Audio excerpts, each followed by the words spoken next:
আসসালামু আলাইকুম ওয়া রাহমাতুল্লাহি ওয়া বারাকাতুহু। বন্ধুরা, এই যে সৌদি আরব ফিরত একজন মানুষের সাথে আপনাদের পরিচয় করাই দিতেছি, মেহেদি হাসান। বাড়ি হচ্ছে ব্রাহ্মণবাড়িয়া। উনি কিছু কথা বলবে বিদেশ সম্পর্কে, যারা নতুন বিদেশে যাবেন, এমনকি যারা বিদেশে আসেন আর যারা বিদেশ থেকে দেশে ফিরত আসে তাদের পরিস্থিতি নিয়ে কিছু কথা বলবে। বলো মেহেদি। আসসালামু আলাইকুম রহমতুল্লাহি ওয়া বারাকাতুহু। তো দেশ ভাইয়েরা, আপনারা যারা বিদেশ যাবেন জেনে শুনে যাবেন, কোনো দালালের মাধ্যমে যাবেন না, নিজস্ব মানুষের মাধ্যমে যাবেন।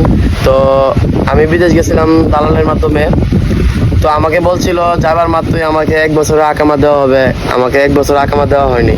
তারপর 3 মাসের আকামা, এটা আমার পাসপোর্টের ইয়ারতে থাকে। তো বলছে নাকি ও 3 মাসের আকামা দিচ্ছে আমার, আর এক ভাইটা আমার পরে দিব 3 মাস শেষ হইলে। তারপরে 3 মাস তো শেষ হয়ে গেল, কোনো আকামা দিবার কোনো খোঁজ খবর নেই। তারপর কি মানে আমি অবৈধ এবার এই দেশের বিদে আমার কোনো ইচ্ছা নাই। তো আমার মা বাবা বলছে যে অবৈধ এবার দরকার নেই, ঠিক আছে। আমি যে অবৈধ হবো না, এটা আমার ভিতরে একটা ইয়ে ছিল যে আমি বিদেশে অনেক একটা আশা নিয়ে গেছিলাম। তো বিদেশ করতে পারলাম না যে আকামার জন্য। পুলিশ আমারে অনেকদিন দরবার লিগা দৌড়াইছে।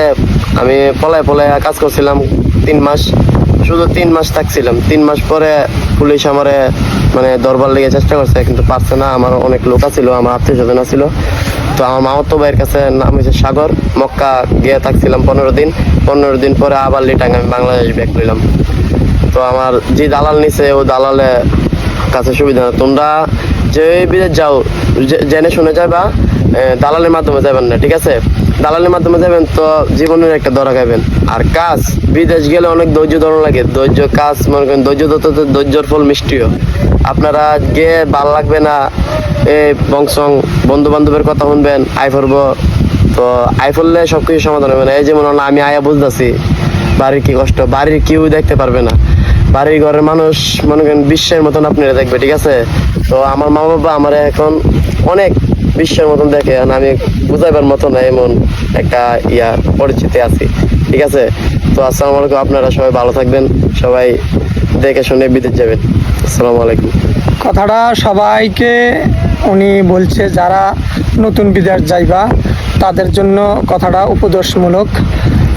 আর যারা বিদেশ থেকে ফিরে আসো, কীরকম লাঞ্ছিত হয়, কীরকম অবঞ্চিত হয়, কীরকম দাম পায় না সংসারে মানুষের কাছে। আর দাম বলতে কি, দাম কিছু পাওয়া যায় না। ছোট ভাই বোন থেকে ধরে মা বাবা সবার কাছে, আত্মীয় স্বজন কেউ কাছে দাম পাওয়া যায় না। মুখই দেখান যায় না ওর সামনে, দূরে দূরে থাকুন লাগে।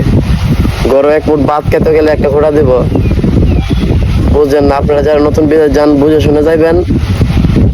যদি থাকতো ধৈর্য ধরে থাকতে পারেন, আমার ভিতরে ধৈর্য আছে, তাহলে যাবেন। যদি ধৈর্য নাই, আমি কোনো কেন থাকতে পারি না, তাহলে আপনারা বিদেশ যাবে। ধরেন নাই যে 5 লাখ টাকা যাবেন, 5 লাখ টাকা দা একটা ব্যবসা লোন, যে কোনো একটা ব্যবসার ভিতরে খাটান, আপনার আয় হবে মাসে 30-35 হাজার টাকা এইভাবে থাকবে, ঠিক আছে। বিদেশ যাবেন, আকামা পাইবেন না, এই বংশং দৌড়াদৌড়ি এসব করবার ধরন নেই ভাইরা। ঠিক আছে, আল্লাহ হাফেজ।